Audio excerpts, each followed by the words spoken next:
I won't accept any agreement in this case. All right? The judge makes it clear. No deals, no shortcuts, no easy way out. The case will go to trial, and the state must prove every charge. But even before proceedings begin, the court questions whether a disorderly conduct charge truly reflects the victim's disturbing account. Justice demands a deeper look. All right. And so that means the matter will go to trial, and you will be able to have your attorney state your, or actually have it'll be the state trying to prove the case, and your attorney will be able to defend defend you and your claims at this matter.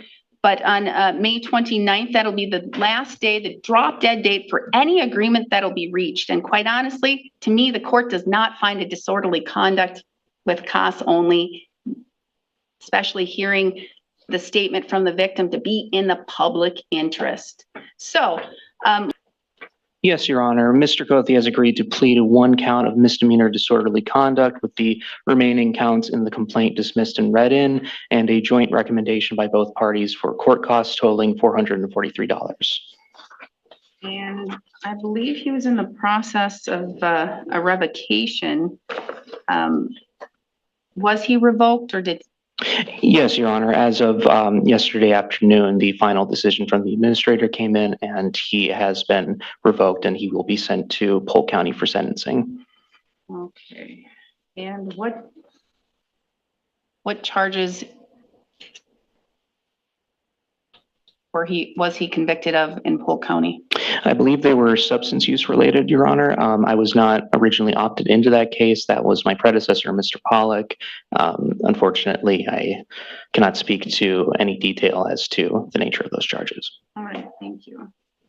I can just pull it up. I just am curious. Would it be for the 24 cases or for a 21 case, Mr. Cothey? 24? Oh, 24 cases. Okay, so for the 24 cases, possession of amphetamine as a repeater, possession of cocaine, a misdemeanor, what it looks like. All right. Okay. Basis for the agreement and why it's in the public interest, Ms. Rocco? Your Honor, Mr. Schmidt negotiated this case with Mr. Pollack and Mr. Flasky, but based on my review of the file, I believe that this was based upon the facts and circumstance surrounding the case being relatively minor in terms of the disorderly conduct. There was, of course, the violation of the bail, but that was the Polk County bail. And so it looks like that was all resolved with his latest revocation. So those bail jumps being dismissed and read in is appropriate for that reason. And I don't believe that any additional confinement or supervision is going to be necessary as he is facing that sentence for the revocation. Okay. All right. So we do have victim SB in the When courtroom. the victim speaks, the courtroom shifts. Her voice trembles through months of fear, violence, threats, injuries, nightmares, therapy. She describes a night she thought she might die. Her words paint a picture far darker than the criminal complaint ever showed. And now the judge must consider a truth finally revealed. B in the courtroom here today, and Ms. Bauer, SB would like to make a statement. Is that correct? Yes, Your Honor. SB may come up here and have a seat at the black desk, and you may provide a statement. If you're going to read something, please read it very slowly so my court reporter can take everything down. Of course. I was in a relationship with Andrew Cothey for almost a year. Since we started dating on January 22nd, 2024, I knew there was something wrong with the way he would talk to me or even act. But I was in love. On April 5th, that's when the real anger started.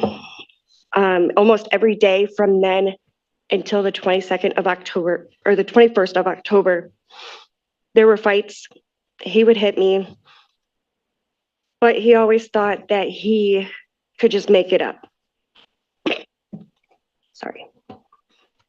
On October 21st, we were at a friend's house, and he was on the phone with a friend, and just out of nowhere, he called me the B word and then threw a car manual at me.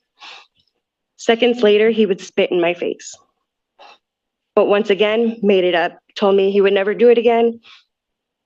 But just a couple hours later, my world flipped around. On October 22nd, about midnight, we left the friend's house and he drove to a parking area in Grantsburg. I ended up falling asleep in the passenger seat, like I always had. He ended up waking me up to ask me where the drugs were. I handed him what he had wanted, and I went back to sleep. He woke me up again and asked me for the other bag. I said I gave him everything I had, and I didn't have anything else. He got angry and started firing the flare gun out the sunroof. The second time he woke me up, he asked me once again, and I told him the same thing I had told him the first time. This time, he got mad at what I had told him, and he ripped off the rearview mirror and threw it in the back seat. Then he took the passenger visor and ripped it off the car, and then hit me in the cheek with it. The third time he asked, I told him the same thing. This time, he ripped off my glasses, bent them, and broke them. So I thought I was going to try and call for help. He ended up taking my phone and with his two hands, literally ripped it in half. The fourth time he woke me up, I kept repeating what I had told him every time. And this time I looked at him and I looked in his eyes and they were black. It was like Andy was gone and someone else took over. The next thing I knew, he started bashing my head against the passenger window. And all I kept thinking was, I have to get away, otherwise he's going to kill me.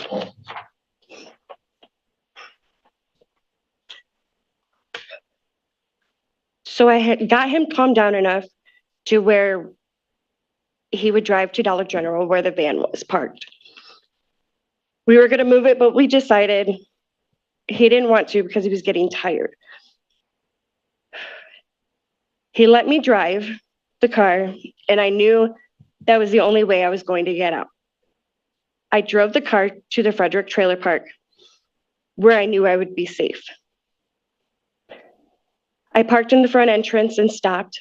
He woke up and started yelling, calling me every name in the book, but I was only able to grab my purse, and that was it.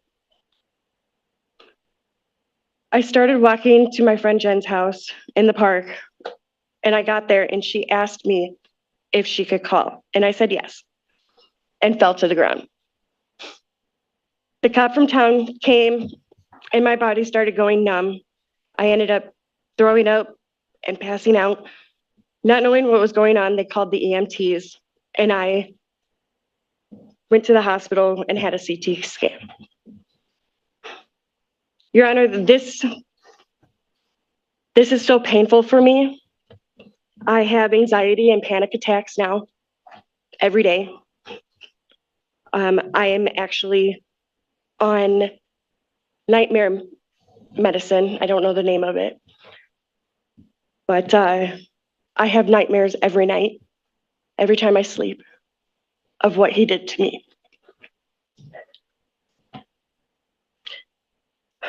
I am in therapy almost either 1 or 2 days a week, and I will be on therapy for at least 3 years, she said. This was 6 months ago, and yet it still gets to me every day. I don't know how I'm going to move on from this. So I'm asking you for some stipulations. 90 days in jail, no contact with me, my property, or my roommates, no possession of firearms, anger and drug treatment, and probation. I don't think it's fair that I have to live with this every day and he would get away scot-free. He has made it to where I don't feel safe, and I will be putting 2 restraining orders on him for both counties. I can't go outside by myself. I can't go to the store by myself. He's already threatened me enough. Thank you. Thank you. Just a bit of information. Hearing the full story for the first time, the court questions how such brutality became a mere disorderly conduct charge. The state admits the details were unknown, buried beneath sparse reports. Yet the defendant insists he did nothing. That denial seals his fate. No plea, no agreement. Trial Just a ahead. bit of information. You only need 1 restraining order. It covers you everywhere. Okay, So Thank you don't you. need to go to both counties. Thank you for your statement. thank you. And for the record, and I'm sure that, well, maybe the state had more information, but that's not any of the information that is contained in the criminal complaint. The criminal complaint is very sparse and just indicates that there was an argument and it may have escalated, but what I have access to doesn't discuss the level of what that argument may have been or consisted of. So, all right. So then the agreement, Ms. Rockow, now again, after hearing the victim, what is the basis for the agreement in the justice or in the public interest? Well, Your Honor, I think some of that information wasn't information that the state had when this case was charged or when this offer was made. It's not my file, but from my review, I didn't happen upon that, what was described just now. So based on the facts that are contained in the criminal complaint. And again, and I'll state, you're probably hearing or seeing it for the first time as the court is, because the criminal complaint is one small little paragraph that just describes a fight that occurred and that it may have escalated a little, but none of the detail. Right. But Your Honor, again, Mr. Cothey has been revoked in Polk County on some more serious charges and is going to be presumably serving a jail sentence. I think at least one of those had some stayed jail time. So I think that he's going to remain in custody for a while. I don't believe that based upon the facts that anything more is necessary here. I think that the bail jumps again were associated with the Polk County cases. So I don't consider that to be, of course there were he violated his bond. But I think that the focus here in Burnett County should be the disorderly conducts. And I don't think that any jail or probation is appropriate. I do think that costs only is sufficient to protect the community. All right. And my guess is that the state wasn't aware of, I'm going to guess also maybe the police were not aware of the extent of the argument or what occurred that night, because otherwise I'm questioning why a battery wasn't charged. Right. I don't have any information about bruising or pain or injury in the file as I review this. And he is being revoked, and I'm taking judicial notice of 24 CF 15, 24 CF 224, and 24 CF 310 Polk County matters, in which he has now been revoked on those matters and will go face sentencing in Polk County. I believe in those cases, there is no state jail time. That was that fictitious thing that some judges do, and they fictitiously say, I'm having that fictitious conditional jail for probation to use if they wish to do. Understood. And so with regards to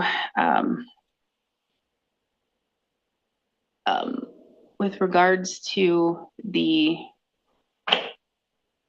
charges in Polk, he does have the possession of amphetamine with the repeater.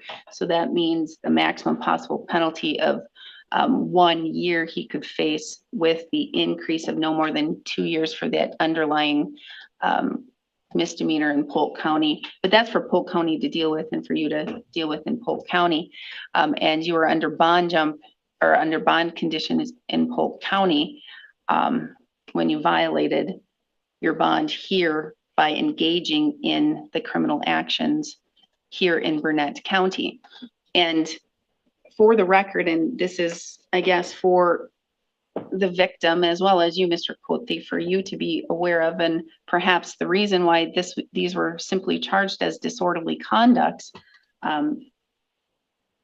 is because of the little bit of information that was provided the day of the incident, at least that I have in front of me. And usually what's in the criminal complaint is what is been provided to the police in the police report. So there's not much. This is the first time that I believe perhaps even the state is hearing the depth of what may have occurred that night. So he's pleading guilty to 1 count of disorderly conduct, is that correct? And the other count will be dismissed and read in, and he's facing the other charges and the bail jumps in Polk County? To my understanding, Your Honor, that is correct. It's a plea for 1 count of disorderly conduct, with the remaining counts in the complaint to be dismissed and read in. As has been stated, he is currently he has been revoked from probation, and he will be sent to Polk County for sentencing after revocation. I would like to take note that he has been in custody on this revocation hold stemming from this incident since October 31st of 2024. He has accumulated approximately 155 days of jail credit. The conduct has, again, prompted revocation here, in the maximum sentence for a charge of disorderly conduct has been vastly exceeded. He's set for close to double the amount of time he would for the maximum sentence on this. The public, I believe, has been sufficiently protected. He will continue to reside in custody, awaiting sentencing after revocation. I believe he will be returning to active supervision for his Polk County charges as well. In entering this plea, he is taking accountability for this and does wish to move on. For those reasons, I would ask the court to adopt the joint recommendation. Thank you. All right, can I have the plea questionnaire waiver of rights form, please? Yes, Your Honor. May I approach? You may. So I have in front of me the plea questionnaire waiver of rights form. Mr. Cote, did your attorney go over this document with you thoroughly? Yes, Your Honor. Did he go over it word for word? Yes, Your Honor. And do you understand it completely? Yes, Your Honor. If you didn't understand it, did you ask him to explain it? Yes. And he did so? Yes, Your Honor. So you're 37 years old, you have 12 years of schooling, you can read, write, you understand the English language? Yes, Your Honor. That's your signature on the second page? Yes, Your Honor. You're pleading guilty to 1 count of disorderly conduct, is that correct? Yes, Your Honor. Did your attorney go over with you what the state would have to prove your guilt beyond a reasonable doubt? Yes, Your Honor. Did your attorney go over with you the maximum possible penalties you face? Yes, Your Honor. No mental illness or disorder, and no alcohol, medications, or drugs? No, Your Honor. Because you're charged with crimes, you are entitled to constitutional rights, and each of these rights is listed on this document. Did your attorney thoroughly go over these rights with you? Yes, Your Honor. Do you understand them completely? Yes, Your Honor. Do you understand that by pleading guilty, you're waiving and giving up these rights? Yes, Your Honor. Do you need me to go over these rights with you in any more detail? No, Your Honor. You understand that if you're not a citizen of the United States, your plea could result in your deportation? Yes, Your Honor. Do you understand the state would have to prove on or around October 21st, 2024 in Burnett County, Wisconsin, while in a private place you engaged in indecent, boisterous, abusive, and otherwise disorderly conduct, which under the circumstances did tend to provoke a disturbance? Do you understand what the state would have to prove? Yes, Your Honor. Do you understand the maximum possible penalty? The maximum possible penalty of this crime could be a fine of up to $1,000 or up to 90 days of incarceration or both. Do you understand that? Yes, Your Honor. Do you also understand I have a recommendation from both of the counsels, both of the attorneys here, a joint recommendation for costs only. That would be court costs and DNA surcharge, etc. Costs only for $443. Do you understand that is simply a recommendation to the court? Yes, Your Honor. Said differently, that means I'm not bound to follow that, and I could sentence you all the way up to the maximum A possible. trial date is set, June 24th. One full day, witness ready, the victim prepared to testify. The judge sets a final deadline, May 19th, after which no agreements will be accepted. The message is unmistakable. If he claims innocence, the state will prove otherwise. This story is far from over.